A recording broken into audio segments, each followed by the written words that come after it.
All right.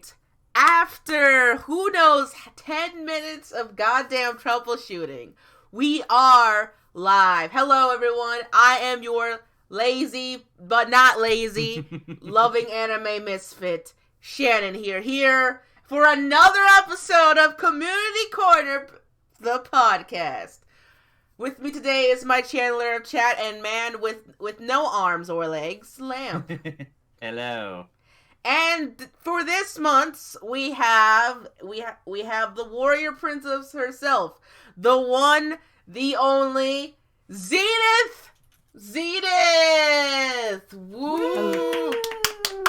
Hello, everybody. Down. I am actually alive today. It's a good thing. It's a thing. She's been How's it battling a going? lot of medical stuff. It's been a year. It's been a year, but I'm doing good. How's it going? Oh, it's going great. It's been a while. Disclaimer. I work for her, kinda, not kinda. I do her audio sometimes, and sometimes I like it, and sometimes I don't, cause a certain someone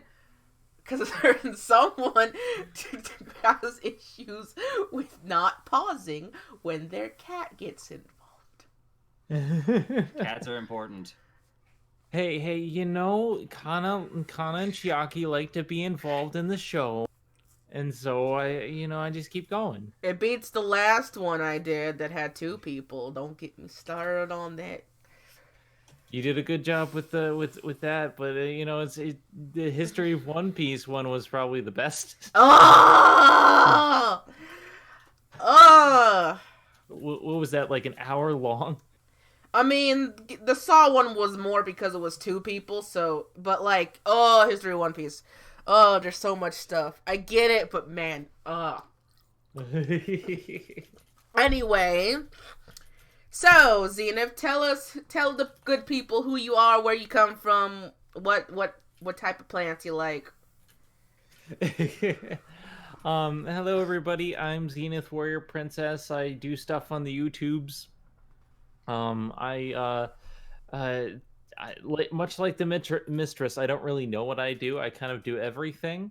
I do a podcast about Disney called The Disney Debate. I used to do a lot of anime reviews and history of One Piece, where it was like chronicling each individual arc of One Piece that will be coming back soon. But a lot of my animation content has been content ID claimed, so I've basically been working on a new channel where we can get away from that. And what is your new channel called? It's youtube.com/ZenithWarriorPrincess. You can check it out now. We actually have a custom URL. You can check it out. I have some old content that I'm putting up, and we're getting it there. It's right now we have about 33 out of 400 videos. So yay. I have a lot of videos, and a lot of them is going to take time to put up because some of them I have to re-edit. All of the Zen movies, I'm going to have to re-edit so that the visuals are not like the actual movies, because content ID sucks. All the anime reviews are going to have to be redone with pictures, much like History of One Piece. And we're going to go from there. But I have people helping me work on it, and anything that can be posted right now, I am posting. Yes. So would you like to tell us about if you your medical journey in the past year? I know that's been a big part of your channel. Yeah, this has been a year. For basic knowledge about me, I was born with a birth defect with my bones called pectus excavatum, and what that means is that my rib cage curves inward. And rib cages should not curve inward. And for a while they said, oh, it's just cosmetic. You can change it if you want. The problem is the cartilage that grows under the ribs, it always continues to grow back. And I've had several surgeries, 3 so far, to try to correct it. And 2 were when I was going through puberty. But as you get older, it gets worse, and it starts constricting your breathing. So around December of last year, I started having trouble breathing, and I started having problem with the left side of my ribs, and I was no longer able to work. So I went and I had a third surgery to help correct it, and that they put industrial mesh wire into my chest and they opened me up, and it was a whole thing, and I spent about 6 months unable to do much, just play video games pretty much. And even then, like the first month I was just in so much pain I couldn't really do anything except for be on my phone. um so I spent a lot of time recovering, and then I tried to go back to work, but then my muscles just were not having it. So I had to go to physical therapy, and then I had my orchiectomy, which is part of my transition surgery while I was out. And then, all right, so I was like, all right, I think I'm ready to go back to work. And then I started having abdominal pain on the left hand side. And then, as of this week, my rib pain came back. So I'm pretty sure that the surgery didn't work, and my surgeon moved to Florida. Ooh. So, Oh no. yeah, without telling me. And I'm just like, okay, so I don't have a surgeon here. My primary doctor doesn't really know what to do. I'm just going to move to Minnesota. I have friends there. We're gonna let's have a fresh start. Hey, did you know that Minnesota is the new California? I love that song. Minnesota is the new California. Okay, I'm good. So that's been my year. I've been in and out of the hospital so many times that I just I don't want to go there again, because I know even if I have like pain, they'll just be like, here, have some pain meds, and they're not going to solve the problem. So yeah, it's been an interesting year for me. And for the most part, the beginning of the year, I had a break in my content, and then I continued to make content when I got back. But now I need a break. And re-uploading 400 videos is may seem time consuming, but it's actually better than trying to edit all the stuff that I have to do. So yeah. All right. I'm glad you're just faring, and just take it easy. Just take it easy, Zenith. I'm doing my best. I'm trying to do a little bit here and there, and then play some video games, and I'm doing my best to stay positive and stay healthy, and we'll see how that goes. That's all we can do most of the time. Mm-hmm. You know what isn't healthy? YouTube's current community stress. Because we got another round of YouTube changes that happened Well, this one, I'm going to give them the fact that they warned us like 2 months ago, and we're getting closer and closer to the deadline where it's going to start being really enforced. The thing is, they didn't tell us exactly what it was. It was very vague at first. It's like, we're going to be changing the terms of use soon. I'm like, okay, well, they do that all the time. I mean, it seems like every 6 months they change something. Before it was like, okay, we're gonna demonetize videos if it's not suitable for advertisers, and then if it's spam content, they're trying to crack down on things with algorithms. And now it's content made for kids under the new Coppa law, which to be fair, this isn't YouTube arbitrarily deciding things. This was an actual law that's been put into place. Yeah. I mean, it does come in tandem to that Matt video a couple of months ago that exposed pedophiles timestamping children's videos in compromising positions and stuff. Which again, his original video was cool. Him trying to point that out was a good call, but at the same time, he then started milking it as a way to start the next apocalypse, because that's not how you really solve things. Mm-hmm. Why do most of us have to pay the price because one dude's mad? The problem is they've been enforcing so many things, and it kind of sucks because I don't make content for kids, but my cousin actually did. My cousin had a channel called the Kids Picture Show, and he was doing really well up until his channel got demonetized for spam, kind of like mine did way back like last year. And he has to get a full-time job now because while he does get, maybe a decent amount with Amazon Prime now, the money that he was making off YouTube was hit, and he's not going to be able to make it back because his channel is strictly for kids.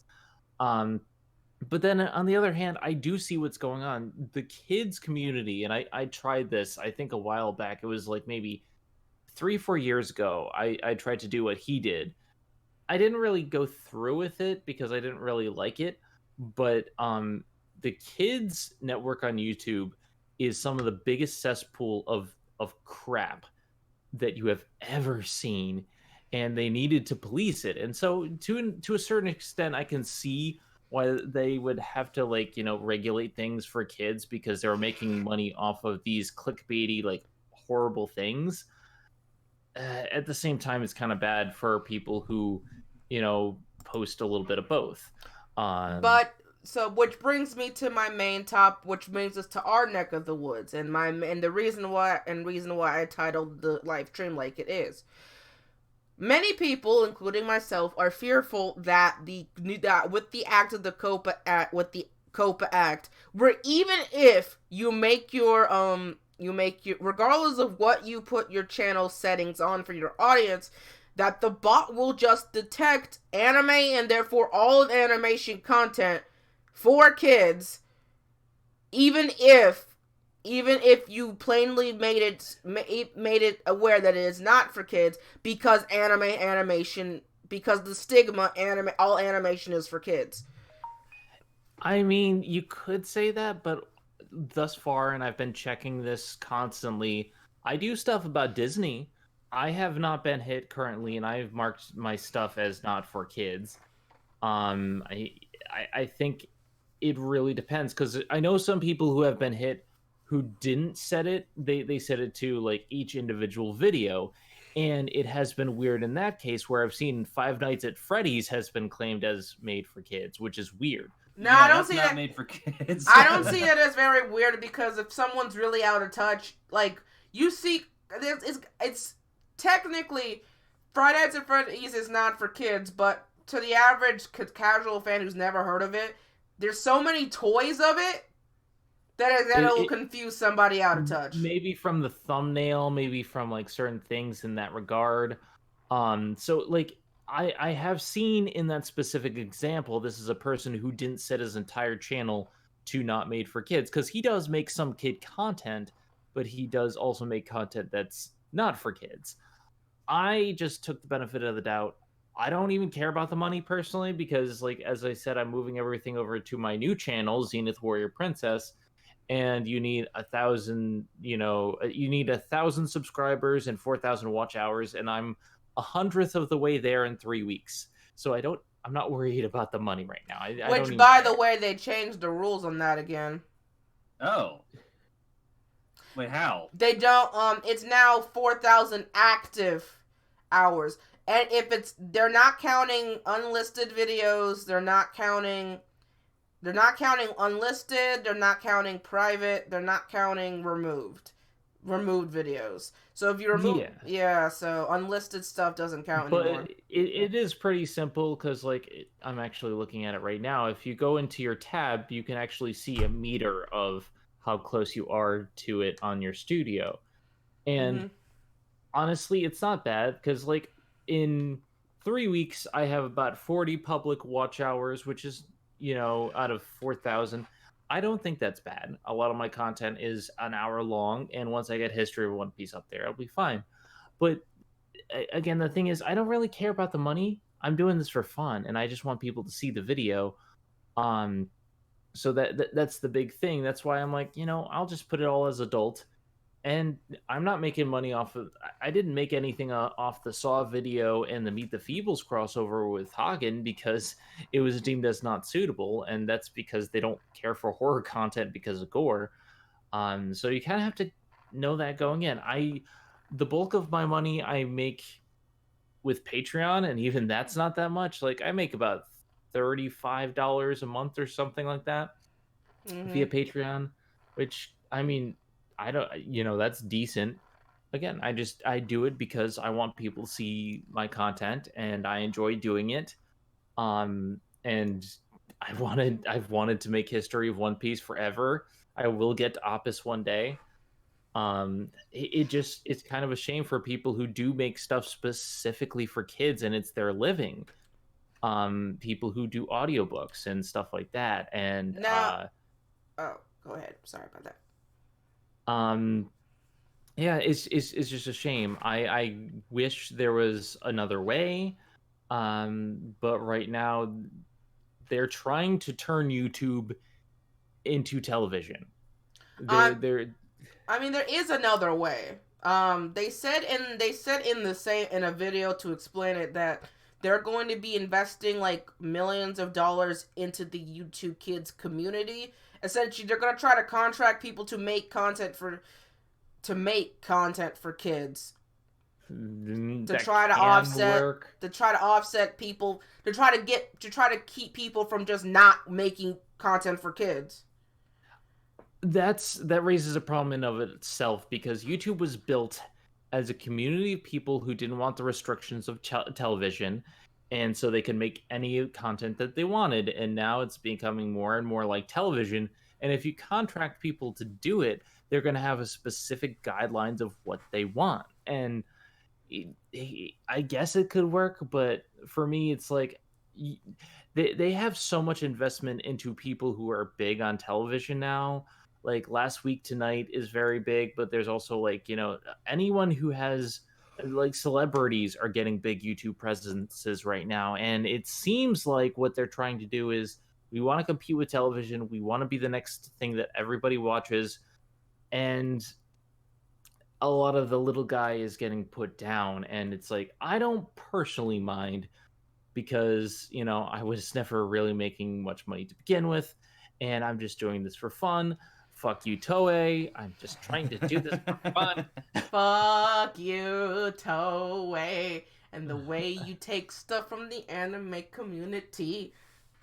That's a different podcast. That's a different episode for another day.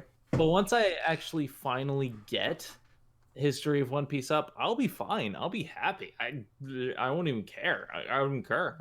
That's the thing. Like I'm not in it for the money. Granted, I would like it considering my medical issues and whatnot. But I'm just doing this for fun. I guess, I have a different angle for why I used YouTube, but again, that's a different story. That's for a different podcast episode. We've kind of talked about it plenty of times on the thing before. So keeping it back on the Coppa situation, I maybe call me paranoid Penelope, but I'm still scared that a YouTube bot will not be able, even. There's a fear that, I still have the fear that even if you set your channel not for kids, because anime and any anime content has that stigma, the bot will just detect a frame of seeing like an anime character on screen and be like, oh, this is for kids, and automatically turn it on. So I've heard, yes, it will do that. Yes, then it will demonetize you because they're like, you didn't properly set this for kids, and I'm like, not for kids, which you did. And then I'm like, and that's, it's kind of like, I'm scared that they're going to essentially be like, worst case scenario, I'm scared that animation commentary or any anime and a related thing is going to be like put in a black and white situation. Either you talk about it as if you're talking about it to preschoolers, or you don't talk about it at all. Which, by the way, brings up my second question, like how they're defining a kid on YouTube. And you know how like we had that, like there's like the kid who, like the elementary school kids versus, but like what are they really counting as kid content? Are they talking about just for preschoolers, like the kids app, like really really little kids, or they're talking about anybody up to age 18? I think they mean towards the age of 18, but I would also imagine they're targeting more towards the tweens area. Yeah, so the impressionable kids, and Yeah. that's the other thing is, how are you enforcing this? Because as someone who, went to Newgrounds back in the day, it's very easy to lie your age on the internet. yeah, kids do it all the time. You can't just assume. Yeah, yes, they're doing to make it safe. They're just blanketing that they're going to see any user as if they were a child to be better safe than sorry. But again, kids lie about their age all the time. I mean, we've seen that in the whole cancel culture situation about how kids will lie about their age to get anything, and there are plenty of those who just, if they don't lie about their age, they just use their parents' accounts. So like, Yep. And it's very, very hard when we have anonymous accounts, or you have people who just have a YouTube to watch things. They don't have their details filled in. You don't know who this person is, and it's very hard to enforce this act. And a big problem is the nature of the internet.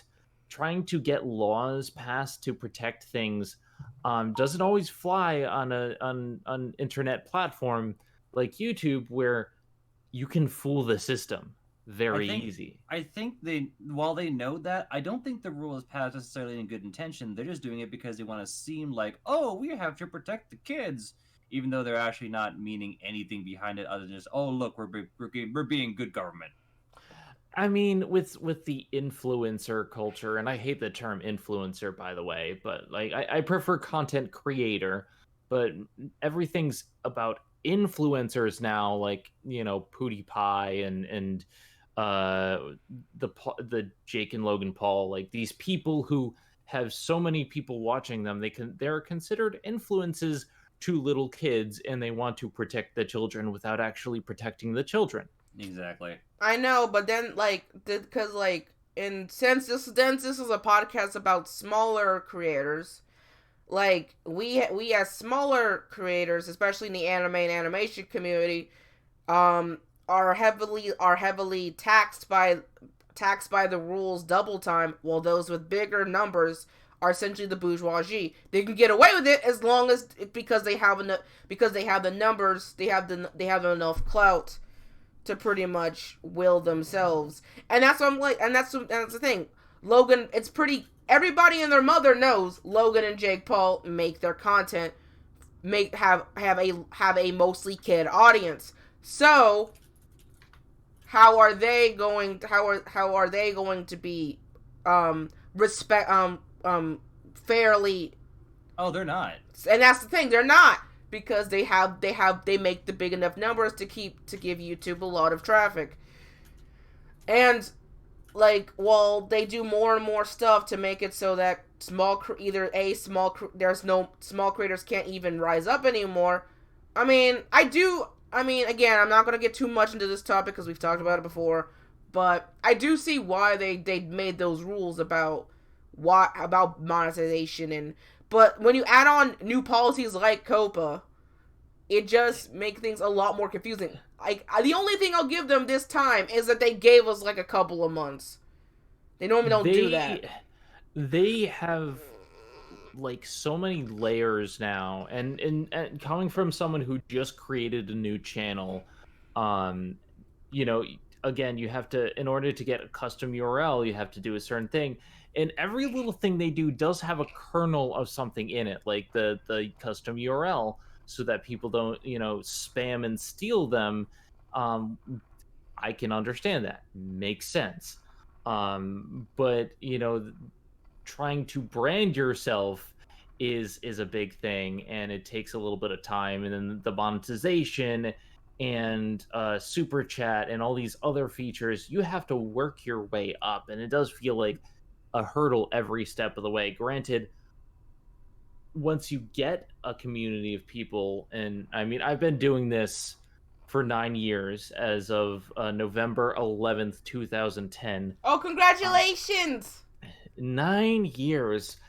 So I've been lucky enough to build up an audience of people who can continue to follow me from my first YouTube channel, which is now defunct, to Blip, to my old channel, to my new channel, and they will follow you in like Twitter and whatnot. But this has taken me 9 years to build, and even then, it's not simple and clean.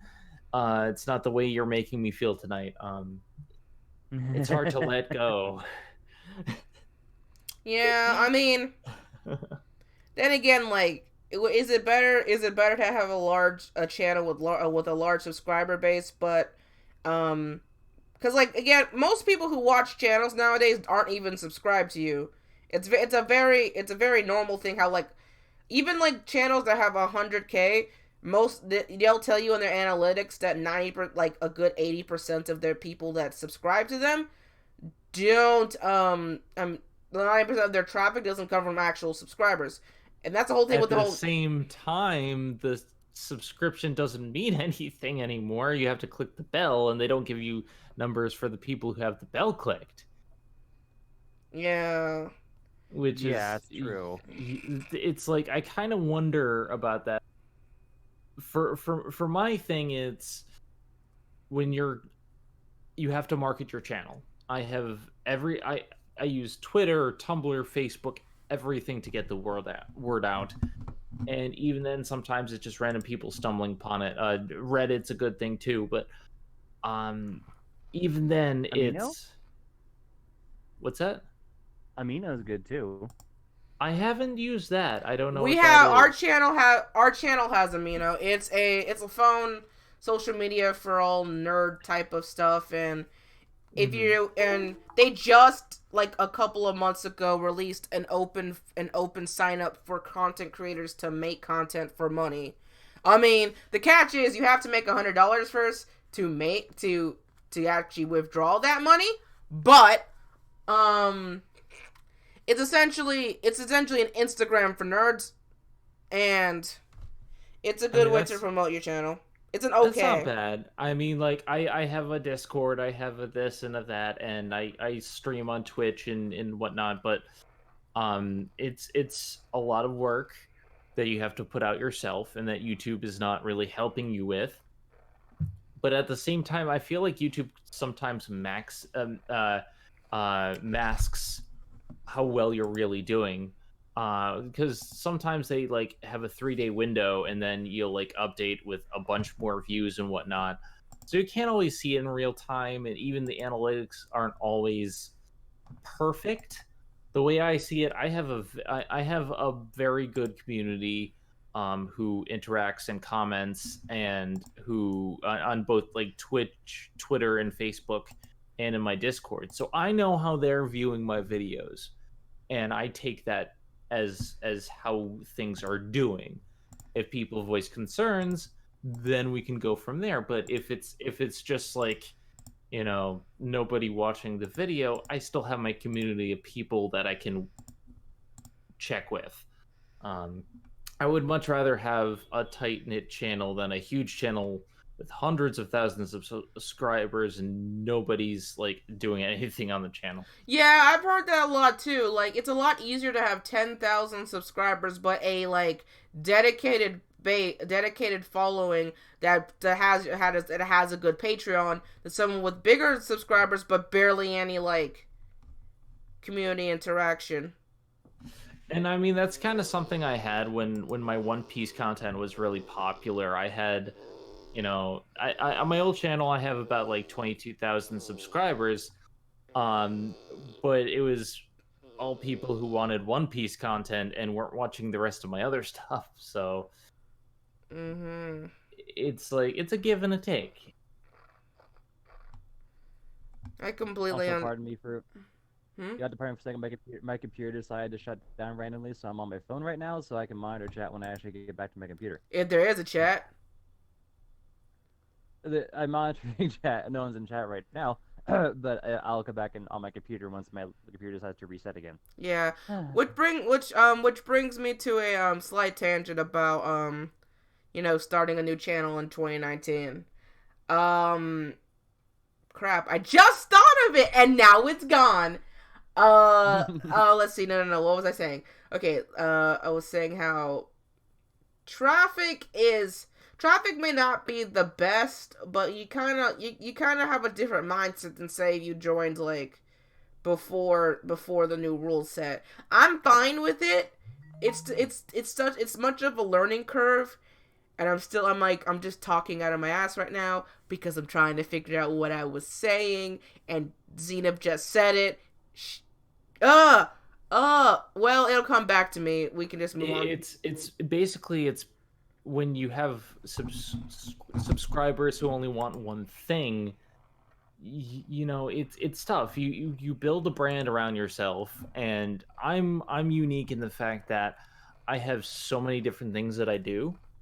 And you know, people who still love the Disney debate waited a year once where I was unable to produce any of them, but they were fine and they came back and it's whatnot. But you know, when I was at the height of my popularity before the content ID hit, it was all history of One Piece. That's all they wanted, and on every single video they would ask when the next episode of History of One Piece was.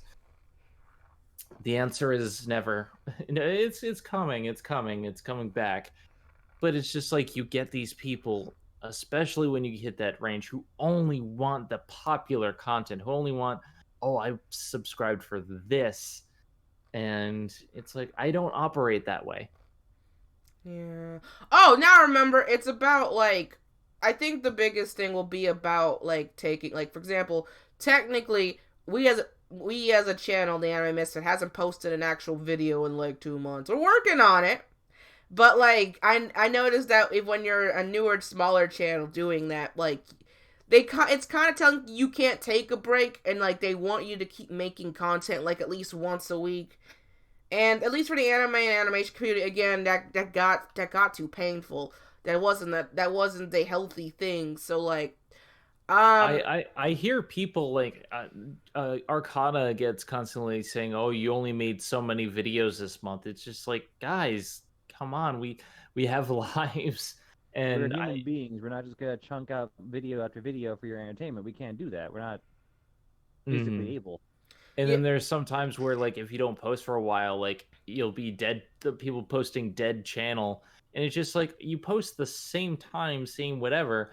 Like, I post a lot more than certain people. Like, I was at the height of my old channel, I was posting 3 episodes a week, and you know, it's stressful. Yeah, and like the reason why I kind of like changed I'm trying to change like the direction of our channel is because it got to the point where we were just making videos under 10 minutes just to keep that refresh quota of having a active channel. Which, by the way, I learned that if your channel is under 10 minutes long, the bot is less likely to even look at your channel. Mm-hmm. I found that out. Someone told me, and you'll be more monetized. But then that's the catch-22. Do you want to avoid the bot by making your video under 10 minutes? Because it's their way of making sure that the bot doesn't do every video. It'll just like quick scan anything that's under 10 minutes, but not really pay attention to it. But you want the watch hours too. Watch hours are like the big thing. Yeah. It used to be views, but watch hours is key on getting promoted. And with podcasts, like, yeah, a lot of my Disney debates are getting promoted because they're like an hour and a half long. And, you know, you get so many viewing hours from people who watch the entire thing. Yeah.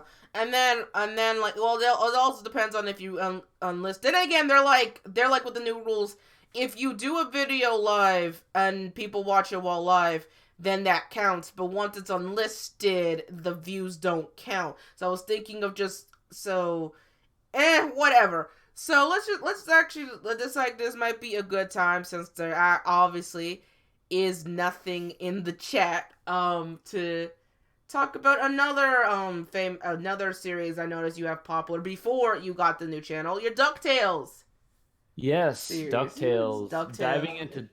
Diving into DuckTales was a smash hit. It kind of like, I was shocked because like the first episode had 1,000 views before I knew it.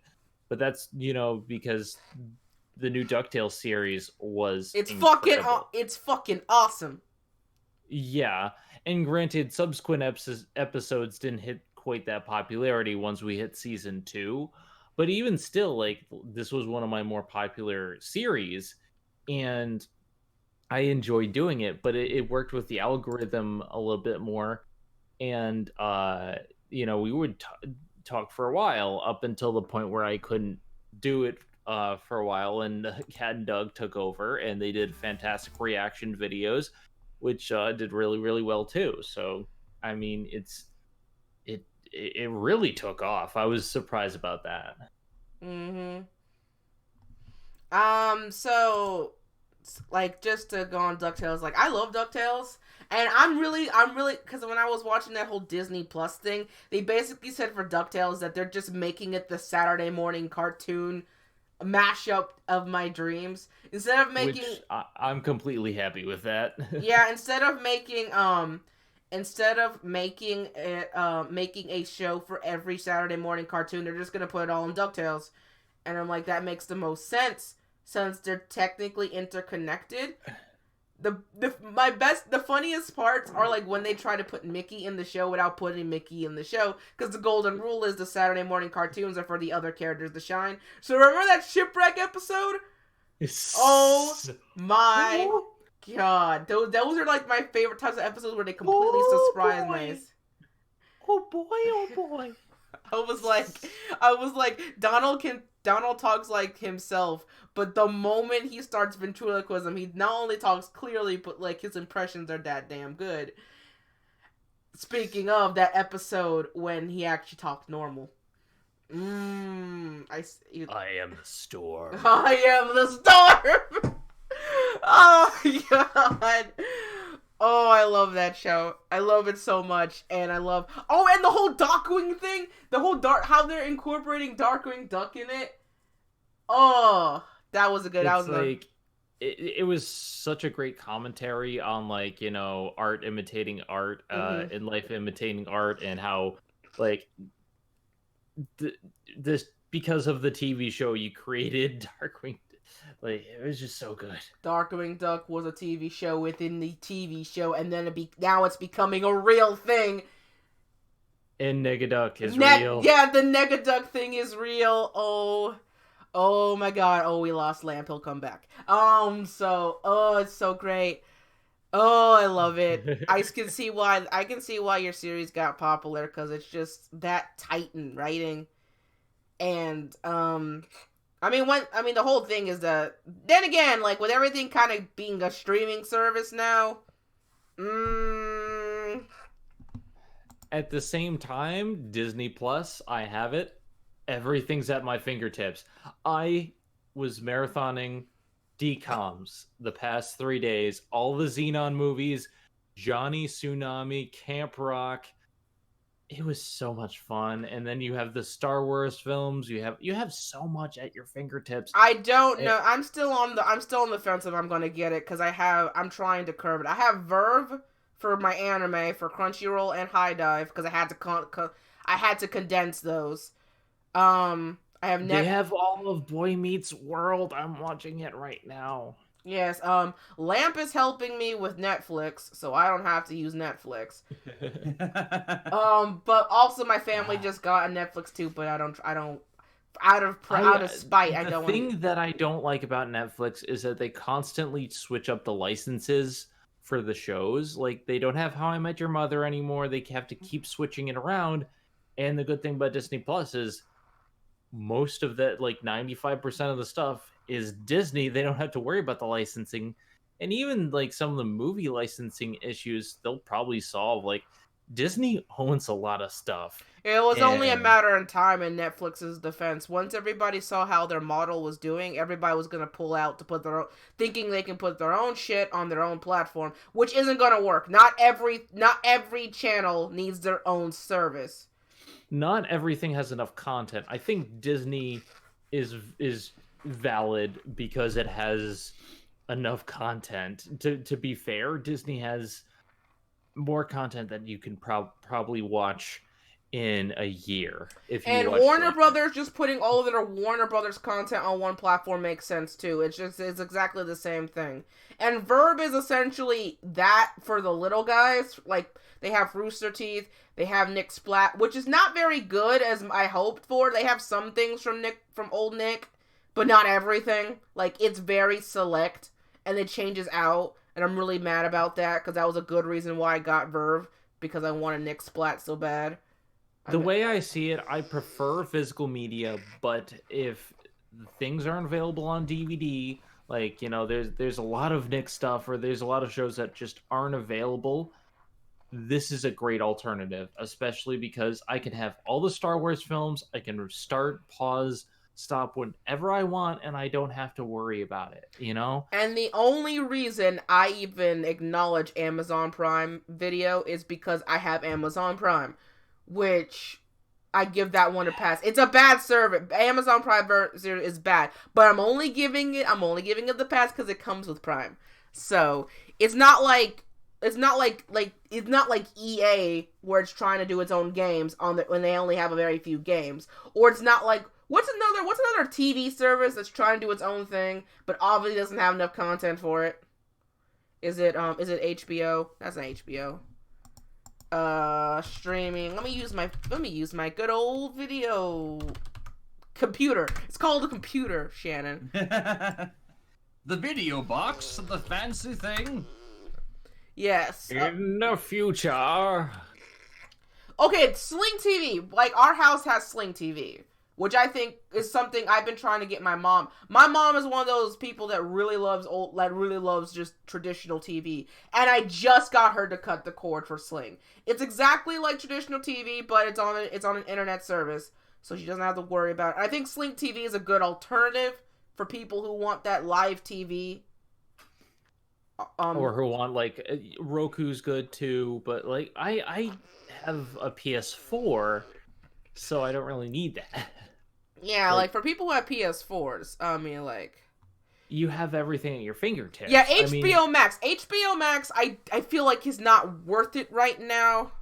Like, it's not. I mean, you have a lot of stuff in one place, and I also have an Xbox One. I don't use it that much, but that's also a media hub itself too. I mean, eventually it's going to be where we're getting too many streaming services, and then we're gonna and then it's gonna be the anime. It's basically gonna be the anime seasonal roundup all over again, where we just have too many cooks. Too many cooks.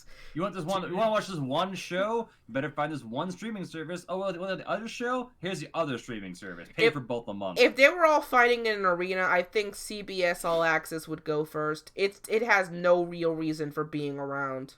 If you think the anime is bad, look at gaming in terms of, like, everything's starting to want to be live services with Ubisoft, EA, Activision. All three of these corporations are scum. I wouldn't say so with gaming. I think what keeps gaming from being the anime community is how like all the walls between the different between the platform holders. The platform holders, I think, is what's keeping it stable enough where it's not the anime community where it's a free for all. For example, I'm a Nintendo fan. I play all my games on the Nintendo console. I don't have to worry about them being on any other system, and therefore I don't really care about most other systems. PlayStation is like Nintendo is an outlier in many ways. It does its own thing. Xbox, it embraces some stuff. Sony's pretty damn solid. And then there's the third party, which, you know, you have your Ubisofts, you have your EAs, you have your Activisions, you have your Bethesdas. Which is exactly my point. It's the third parties that are trying to put too many cooks in the kitchen with all their live services, and Microsoft is doing it too. Yeah, Microsoft, but again, because Microsoft's a platform holder, they actually have a tangible object that you have to pay for to even play. They just don't have games. Yeah, they don't have they don't have games. It allows the user to properly pick which system they want and just act accordingly. It funnels all that content into a more tangible product. compared to the anime community, which again has so much anime coming out in one season. It's gotten to the point where I'm gonna go on AniList right now and count and tell you how many in this current season there are, because there's too many. And how weird they are. Like, do you love your mother and her multi-hit target attacks in a dungeon isekai the third? Did you know your lolly girlfriend was a demon girl the entire time? Yep. Essentially, if I go to AniList right now and then literally put just the TV shows, like the full broadcast, and not shorts, then what year is it? It's 2008, 2019. We're in the fall season. We're in the last season. There's yeah. Quick, Lamp, talk about shit while I'm counting, cause. Well, if we're talking about streaming services, might I say that? Okay, I'm back to Disney Plus for a second. What reminds me of that? It seems like it's cool that Disney's doing it, and it's just an example of like, oh, streaming can lead to better stuff. If you pay for it, we can produce more material. But then I don't know if there's a point where if it gets too greedy, that you say we're gonna cordon off this for our streaming services. Oh, we're gonna make more stuff if you subscribe. It's just for money. Like, at some point, there's a certain point where it gets to that. All right, I counted it down. Guess the number. You two guess. 20. No. 42. Okay, Lamp was closer. It's 44. Oh. Wow. There's 44 TV anime currently in production right now if you don't count any TV shorts. That's not counting the shorts. The shorts, any movies, or any specials. 44. Yeah, it's too many. But the thing with Disney Plus is I feel like it's a good service. It needs improvement in not just the technical aspect, but I feel like there's a lot of... I actually have an active running list of the stuff that we've covered on the show that they don't have. They don't have Victory Through Air Power, Make Mine Music, Song of the South, So Dear to My Heart. They don't have Adventures in Wonderland. They don't have Kingdom Hearts. Oh. No, wait, Kingdom Hearts is a TV show? I mean, if you look at YouTube, they can put the cutscenes into a movie. Yeah, strictly speaking. And I just did that as a joke. They don't have The Sword and the Rose, and they don't have Rob Roy, the Highland Rogue. And that's just of the stuff that I've uploaded to my new channel. I haven't checked anything other than that. But, I mean, compared to the stuff they do have, that's minor. But I feel like they do have room to improve and get more stuff, and I feel like that they're going to do that soon. The question is, will they ask for more money from you to buy new stuff? I mean, some of the new series looks interesting, but a lot of it is just like, I want more of the DComs. I want Jet Jackson. I want... Oh, they're not going to do that. They're going to be making quote-unquote new shows, but they're going to say, oh, here's... pay for more services. Oh, and here's an extra thing you can pay for. I'm sure they're going to make an extra tier somewhere just to get more money. Like, there's no way. Then again, with the amount of people who like and watch Disney contributing to the streaming service, I honestly think that's not going to be a thing for a little while, considering how many people will use the service. Because Disney's a universal brand. A lot of people watch their stuff, but it's not just that. They have... it's Disney Nature, they have Pixar, Marvel, Star Wars, Fox, and all this other stuff. I think there's even Hulu on Disney Plus now, which, like, you can just access all these services just via Disney Plus. And the amount of people that are going to watch it is going to be staggering. And the amount of time before they start demanding more stuff, I don't think it's going to be very much, unless of course they're EA and having all the money in the world is, just not enough for them. They're going to keep asking for more. But, there's two sides to this coin.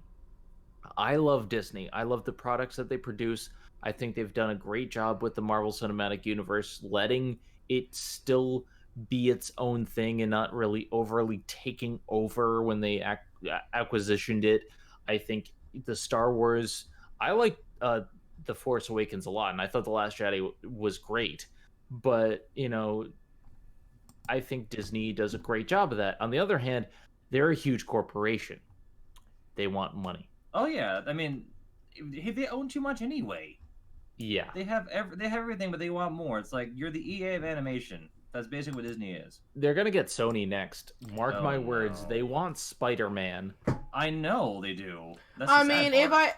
if we're talking about actual quality of their shows, if I have to compare it to what Warner Brothers is doing right now, I actually would. I've been watching more Disney cartoons, like Disney cartoons, than I do Cartoon Network, and I love Cartoon Network. Like they just like on Adult Swim, which by the way, they should add that as a streaming service in the WB part, in the Warner Brothers one.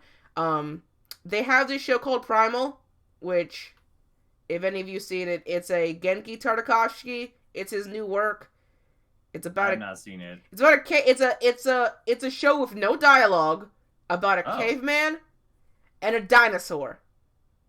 And it's a very like gory, and it's a beautiful show with a lot of gore, with a lot of like prehistoric gore of dinosaurs killing each other. And oh crap!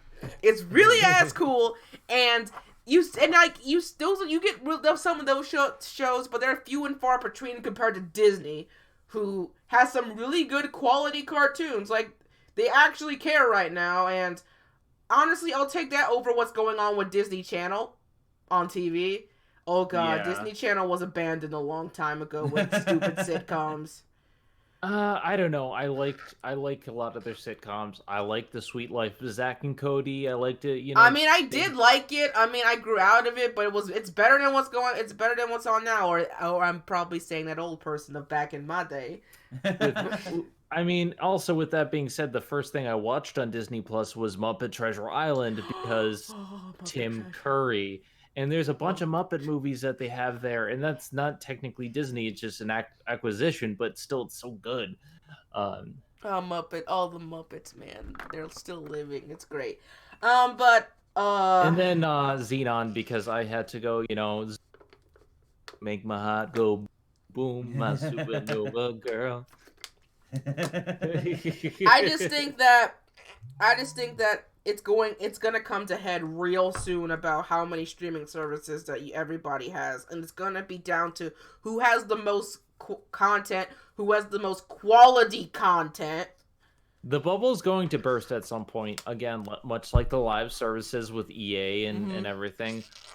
One person can't have all of the live services. If you're going to have a subscription service, you're probably only going to have one or maybe two, you know, Netflix and Disney Plus or this and that. You're not going to, or it's going to be like a Amazon Prime Video thing where they offer something else.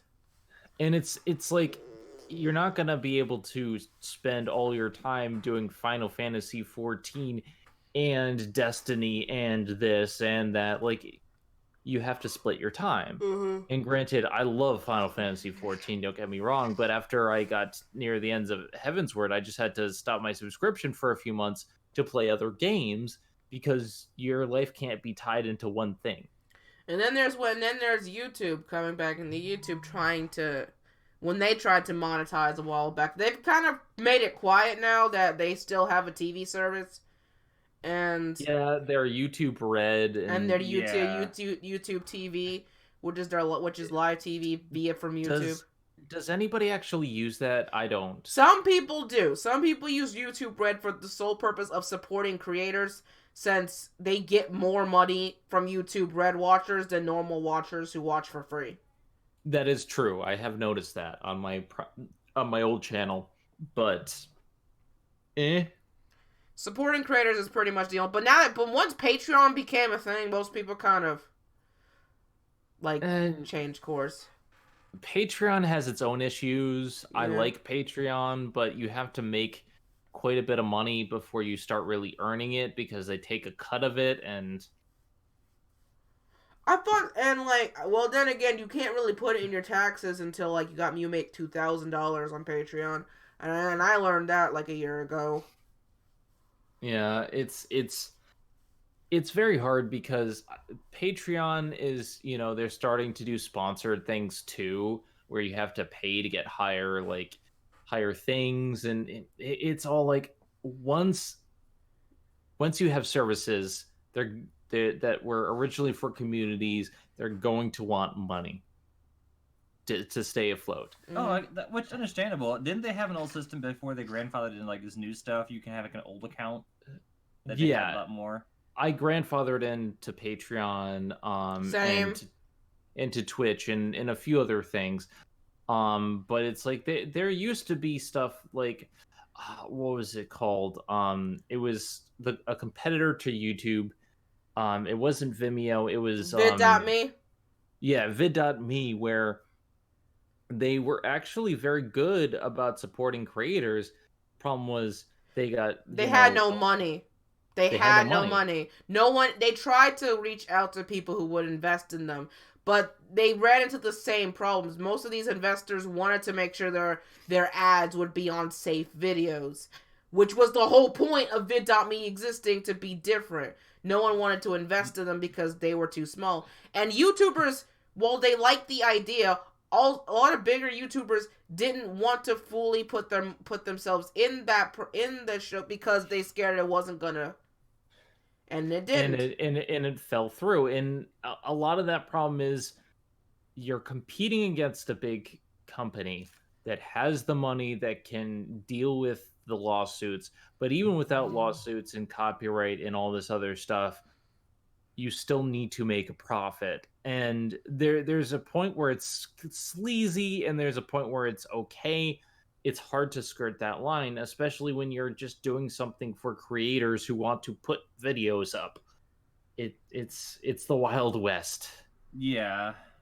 Yeah, I mean, like I've always said, it's gonna take Amazon. Not a bigger person. It's gonna take Amazon to do it. And Amazon just sitting on their heels. They're actually, and I think they're just using it. They're using the threat of making a different platform because they know Google can't handle it. They've said before, they have the trademark. They have it all ready to go. They just haven't initiated it because Google's playing nice with them right now. Before, there was that whole fight between the both of them that caused Google to take their products off Amazon storefronts, and you can't use YouTube, and they couldn't use YouTube. But then, so the moment they said we're just gonna make a competitor, they changed their mind. They conceded to Amazon, and that's what I mean. Only the big players can do that. But again, we gotta think about the children, because that's been the new hot button. That's been the new hot button of making content on the platform about how kids are the future of the world, and therefore kids can.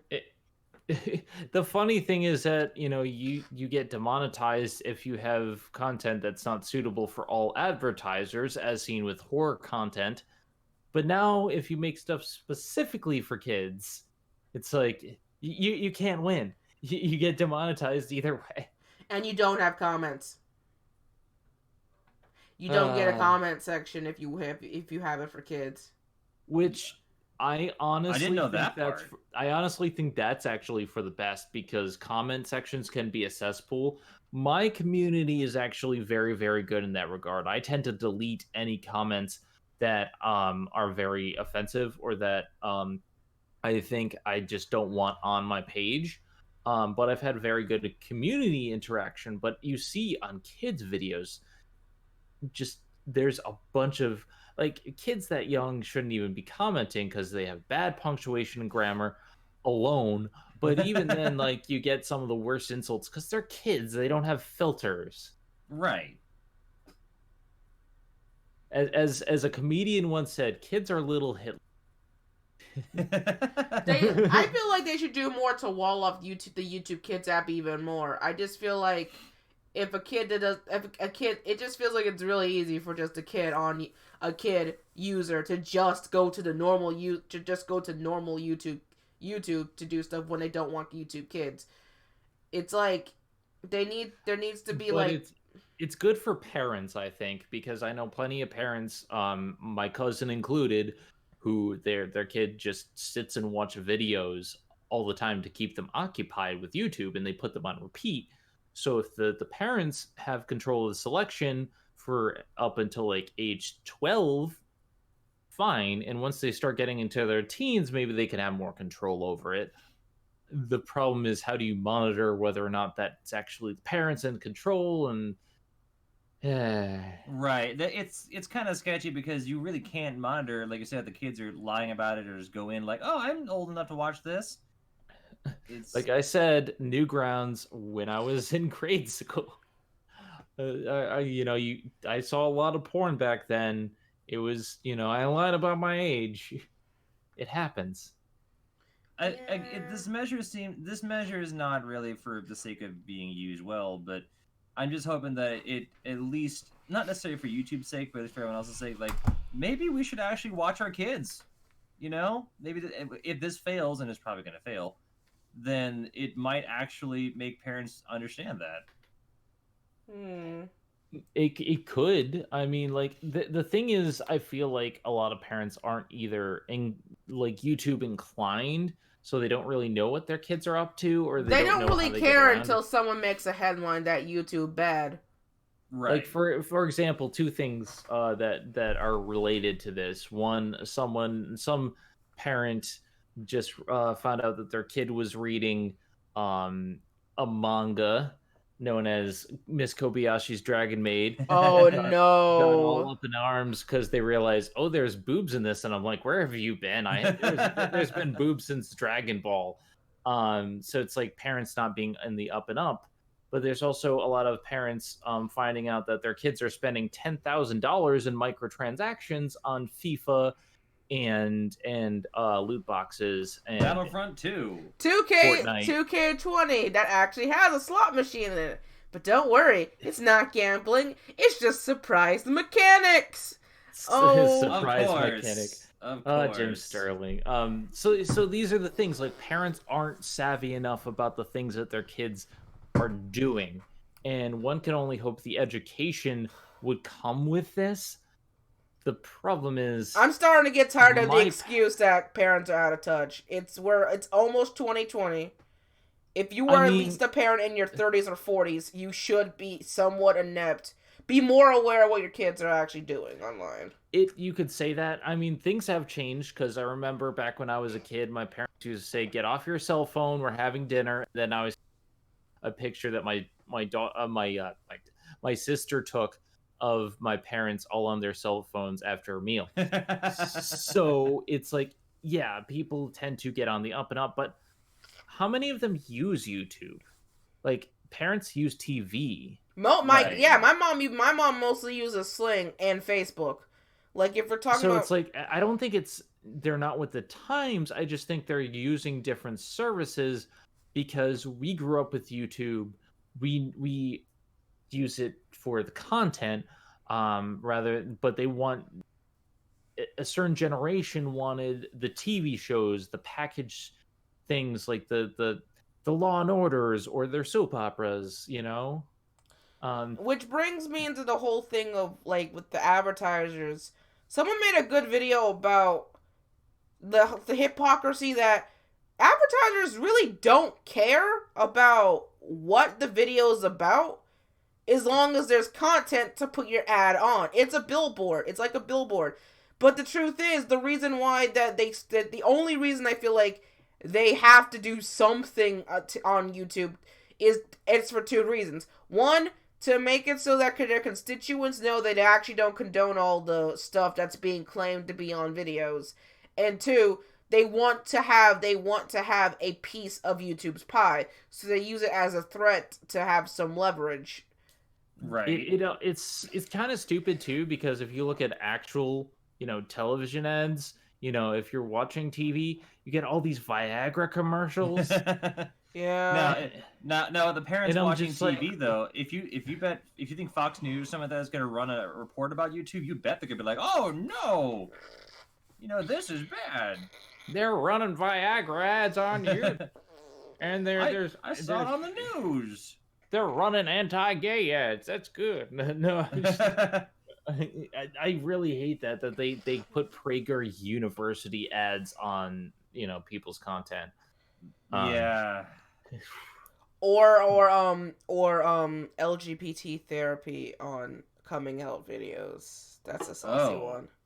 Oh. Yeah, there's a lot of really bad practices. Like there's anti-gay stuff that they put on trans people's channels, or quietly demonetizing some trans creators. When at the same time they want to be marketable, they'll do anything about like human rights or women's power or women's stuff for LGBT because it's marketable, it's morally marketable. But in behind the scenes, because the conservative market, they do the opposite because they want money. Yeah, no, because my channel isn't specifically trans-centered, I haven't been, as far as I know, hit by anything. But it is a prevalent thing, and I've noticed a lot of things happening with LGBT stuff and YouTube, and it's like some of it is definitely algorithm, other things I'm not sure. Well, like bigger YouTubers that have interviews with Sarah Wojcinski literally come out and ask the question on camera about what's the deal with that, but she always answers it in a roundabout way. They always use we always support our LGBT because again they know it's marketable to a wider market to get people to get on the site, but they know that hey, it's actually not very good to certain of their shareholders, and then they just kind of demonetize everything or kind of push it to the side. Like how the Disney live action movies throw so many things, so many girl boss moments, and I love that Lindsay Ellis video. So many girl boss moments because it's marketable, not because it's better. They changed they I'm sorry, I'm still salty. They changed Prince Ali in Aladdin, and they took out the part about him having slaves because. Will Smith was a good genie though. Yes. Will Smith was okay. Will Smith was better than I thought he'd be. I'll be honest, he was the best part of the movie, but I expect that since you have to have somebody of a big personality to even fill Robert Williams' shoes. So you needed somebody who was going to do their own thing and do their own thing well. I like that they added a backstory to the genie. I think they did a good job with it. And I mean, was he as good as Robert Williams? No, but like he did a great job. But then again, he's Will Smith. I have never seen a movie with Will Smith that I've hated. I've seen a couple. But then again, Ari will tell me that I'm wrong. Yes, I've seen a couple. It's just the whole thing of this is just the whole Coppa thing. It's just another instance of YouTube trying so damn hard to wipe it, to sanitize itself.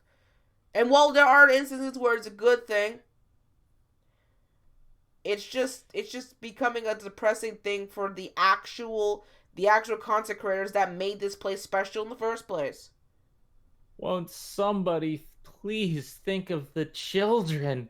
Because we need money. Lots and lots of money. Money.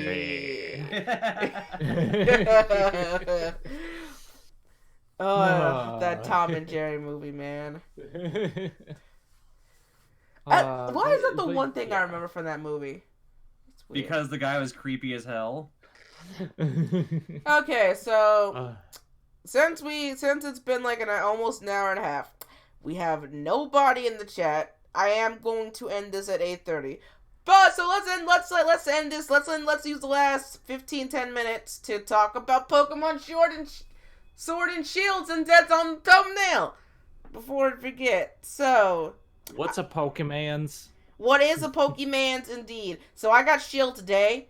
By the way, not gonna lie, I'm playing that right now. Oh my God, Lamp!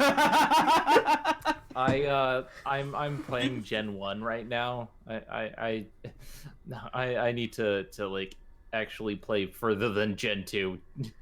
Oh my God, I'm done with both of you.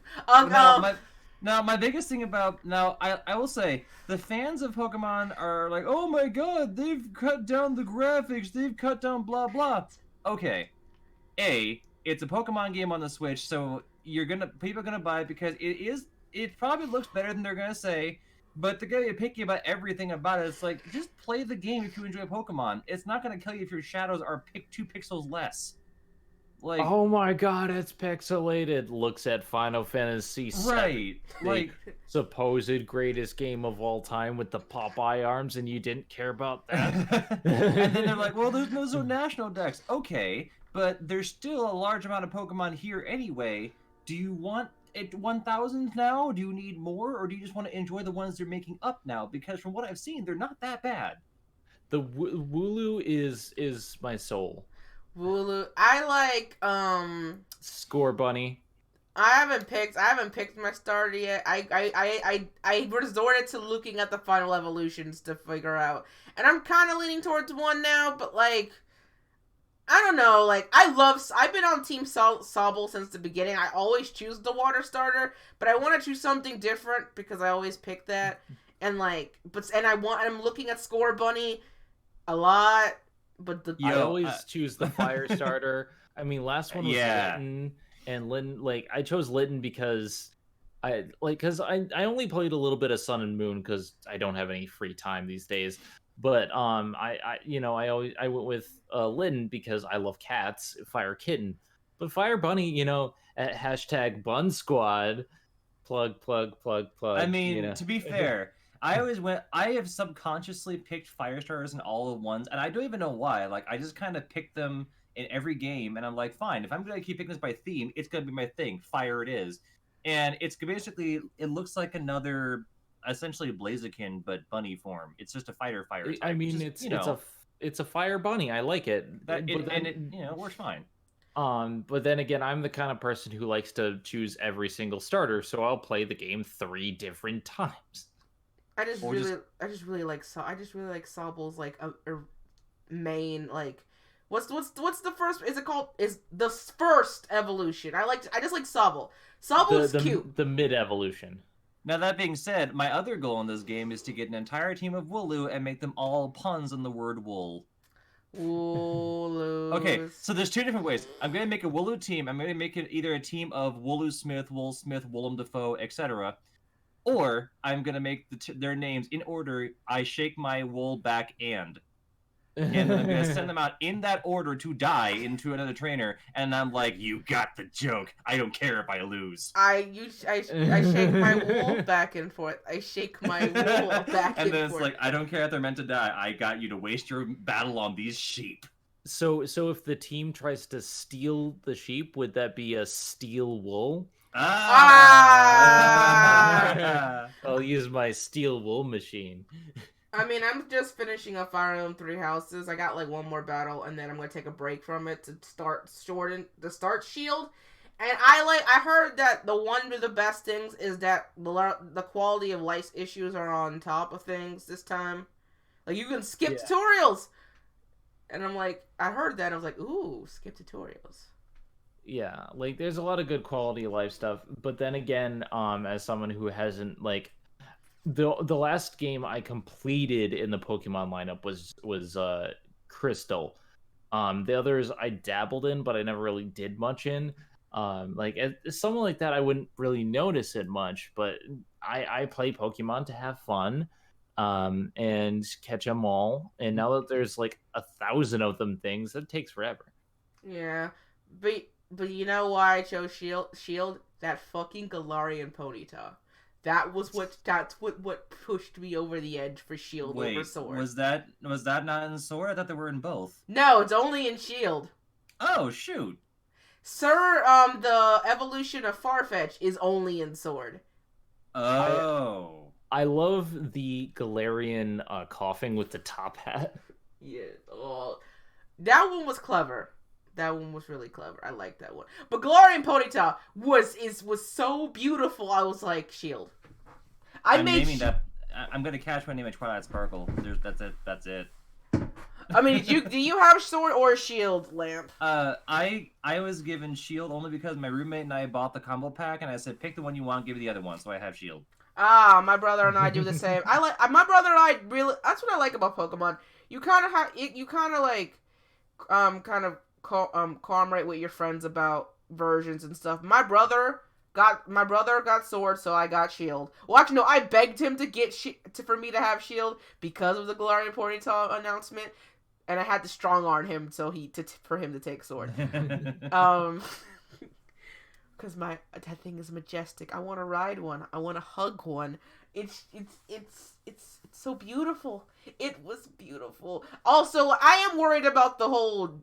I am worried about the type Pacific gyms though. I hope we can battle all the gyms in one game.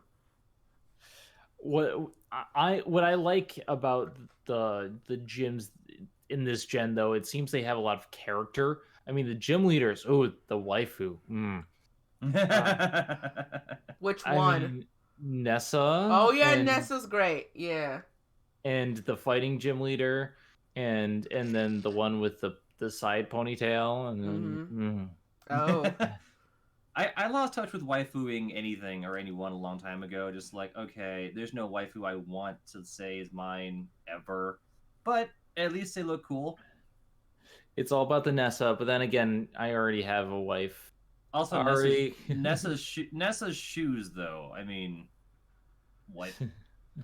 Just what? Will the trend stay true of Western Pokemon trainers starting at an older age than their Asian counterparts? Because I have noticed that, like, in Black and White, they start at 16 because the Western audience has a more older demographic, so they're like. Compared to the 10 years old in Asia and the Asian country. We should play as a 21-year-old woman and start drinking. Named Zenith.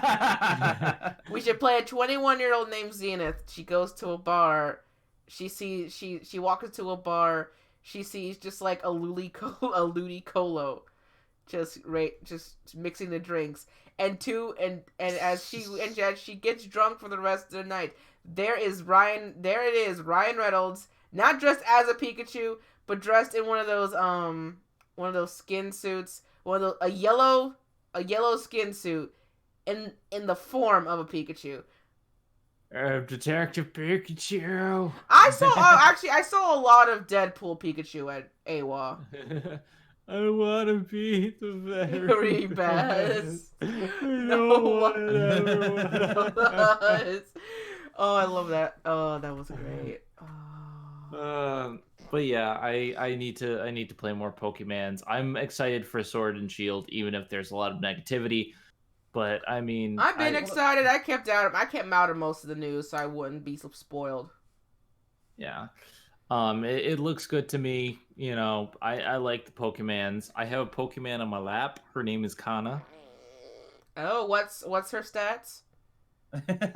Her cute stat is maxed out. That's all I know. Actually, there is a way that someone made a video about how to calculate your pet's HP. Oh, are you talking about Brian David Gilbert of Polygon? I'm like, that's a lot of work, but that's actually pretty cool. Why not? Well, calculate your cat's HP. There you go. I think her HP is at 125. Why specifically that number? Because it's over 100%. I mean, if you're going by number, depending on their max health at max level, that depends on their percentage. And that her HP is at 125%. There you go. And if that's a rogue, though, it depends on what you have to do with the rogue class or not. And that's if she's eating all of her vegetables. Oh, she eats. She begs. She blocks people on Twitter. So, side note, Kana blocked you on Twitter. Whenever you eventually get around to playing Sword and Shield, if you see a Yamper in the grass, don't run up to it. It stops in front of you and doesn't actually try to kill you yet. With Kana, when I'm leave my computer open, like I'm going to the bathroom, she tends to, go on top of my computer and press the keys. I've noticed 2 or 3 times where she actually started a video on Disney Plus when I had paused it, and she blocked Shannen on Twitter because I got the notification on my phone, and I tried to go there, and she's like, blocked. I'm like, why are you blocking Shannen? Yes, I saw that too. I had to contact your girlfriend just to be like, what the dealio, man? But Kana's a good girl. She loves everyone. She is desperately trying to make friends with Chiaki, but Chiaki wants nothing. Also, hello Ari. You're too late. We're ending. It's okay. You made it to the very end. At least we got somebody to chat. I don't know. Like I would add more, but I can't think of anything else to add to the whole Coppa situation. Yeah. My final thoughts are, Ari, I need you to go to work, go to bed. How does that's my comment? Go to bed or Coppa will eat you. The Coppa man. Kana says hi, but Ari, meh. Honestly, at this point, I'm just hoping that the Coppa thing eventually gets clarified a little bit, even a little bit. That's all I want to know. Is like, all right, where are you going with this? I wish there was a better like button that says, okay, is your channel specifically making kids content? Are you making adult content? Are you just not aiming it towards kids? Like they needed more. It's once again vague rhetoric. Right. It wasn't, and it was different from the email. The email was like, do you make content for kids? Do you make content for both? Or do you don't make content for kids? But on the actual audience page, it's either yay or nay.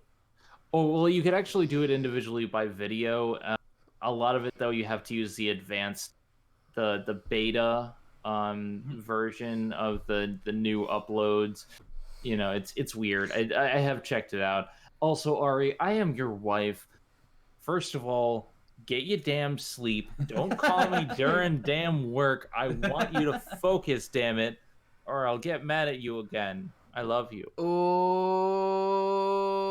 More Monster means more focus. Drink more Monster, or coffee, or both. Drink tea. Tea. No. I'm on team tea. So drink tea. One more thing. Uncle Iroh says to drink your jasmine tea. Actually, I actually found a tea that's actually supposed to be really good and also not very common. Butterfly pea, PEA. It's actually a rare Butterfly tea pea? It's like the green pea, but it's a blue flower. It makes your water turn blue, and it tastes kind of like green tea, but it has some good effects for health. So, if you can order some, it's kind of, and it turns I think it turns deeper purple the higher level of pH it is in the water. It's kind of cool. So Sorry. No, it's all right. It's all right. I mean, it helps pads out time, but I think we've pretty much said what we wanted to say. Zenith, do your plugs. You got any more plugs? Plug yourself. My plug is for Kana. She's a cat. She's on my channel. Oh my god. Of course. Well, you see on my new channel, we are you can join the Bun Squad. Kana and Chiaki are the executive directors of the Bun Squad. Kana is the head of recruitment because she's friends with everyone, and Chiaki is head of security because she likes growling and attacking things, but she's a tsundere, so she will love you eventually. So yeah, go join the Bun Squad today, youtube.com/ZenithWarriorPrincess, and tell Ari that she's a butthead. Ari, you're a butthead. Or you can follow me at ZenithWarriorPrincess on Twitter or twitch.tv/ZenithWarriorPrincess. And I do streams eventually. Ari says, "What about me?" You were here 2 months. You were here episode 3. Don't talk to me. You were here episode 3. Go and watch Ari's Vinland Saga series. Voice acting for it is good. I was a Viking. It was good. It's good. It's good. It's really, really good. I like this drink. Another. Wait, that's my job. ... They say. But yeah, please go check out my new channel. I am only about 120 subscribers right now for the new channel.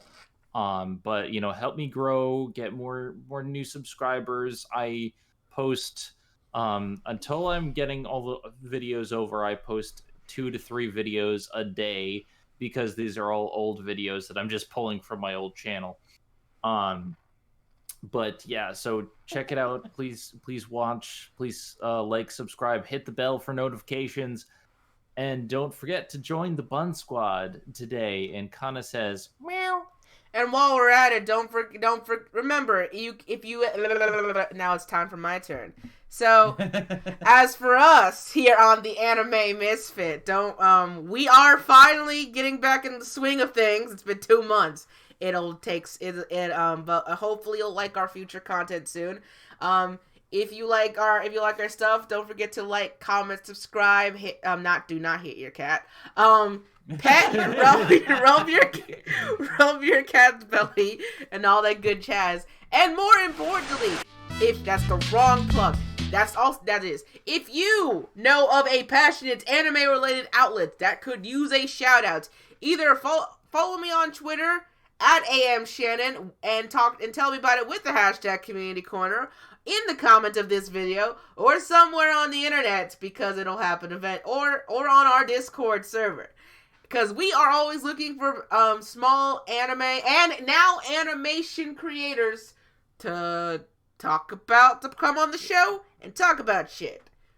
I mean, it'd be cool if we can get Vivzy Pop on here. It would be cool. We'll try. I have no one for next month, so we could probably go find her. She was the director behind a Has Been Hotel. That would be a huge step if we can get her on here. My recommendation is the cartoon hero, also known as Eli Stone. He's fantastic. Does some anime reviews, and he reviews Western cartoons and anime, and also Kana is biting my arm right now.